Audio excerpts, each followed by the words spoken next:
প্রশ্ন দেওয়া যায় এটা হলো এক্স অক্ষ, এখানে ওয়াই অক্ষটা আঁকা হয় না, উজ্জ্ব আকারে আছে।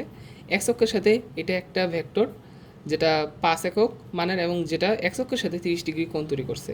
এটা 3, এটার মান 3 এবং কোণ হচ্ছে 120, এটার মান 4 এবং এটা ঘড়ির কাঁটার দিকে ঘুরে 55 ডিগ্রি কোণ তৈরি করছে, আর এটা ঘড়ির কাঁটার দিকে ঘুরে 125 ডিগ্রি কোণ তৈরি করছে। এখন প্রশ্ন হলো লব্ধি ভেক্টরের মান কত?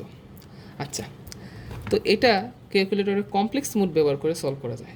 প্রথমে মোডে গিয়ে 2তে ক্লিক করব, কমপ্লেক্স মোড চলে আসবে। তারপর আমি ভেক্টরগুলো এখানে তুলে দিব। কীভাবে প্রকাশ করব? যেমন এই যে ভেক্টরটা, সেটাকে আমরা এইভাবে লিখব 5, তারপর এইরকম একটা অ্যাঙ্গেল, তারপর যে কোণটা এক্স অক্ষের ধনাত্মক দিকের সাথে তৈরি করছে সেটা 30 প্লাস এই যে ভেক্টর 3, সেটা এক্স অক্ষের ধনাত্মক দিকের সাথে 120 ডিগ্রি কোণ তৈরি করছে, প্লাস 4 যেটা আছে সে এটা মাইনাস 55 ডিগ্রি। তো মাইনাস হলে মাইনাস, এখানে আর ব্রেন খাটানোর কিছু নাই। এক্স অক্ষের ধনাত্মক দিকের সাথে সে ঘড়ির কাঁটার দিকে 55 ডিগ্রি কোণ তৈরি করছে, তো মূলত মাইনাস 55 ডিগ্রি। আর এটা হলো 8, এটা ঘড়ির কাঁটার দিকে 125 ডিগ্রি কোণ তৈরি করছে, তাই মাইনাস 125। আমরা চাইলে এভাবে ঘুরেও নিতে পারতাম, এটাও সম্ভব। তো আমি সহজটা নিলাম আপাতত। এই মানটা আমরা বের করি। কীভাবে বের করবো? 5, তারপর এই যে এখানে একটা অপশন আছে, আমরা শিফট কি চেপে এখানে ক্লিক করব, তাহলে চলে আসলো।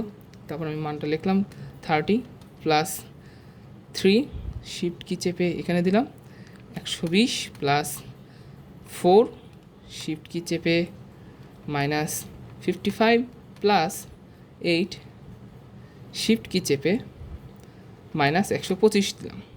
তারপর ইকুয়ালে ক্লিক করলাম। একটু টাইম নেবে।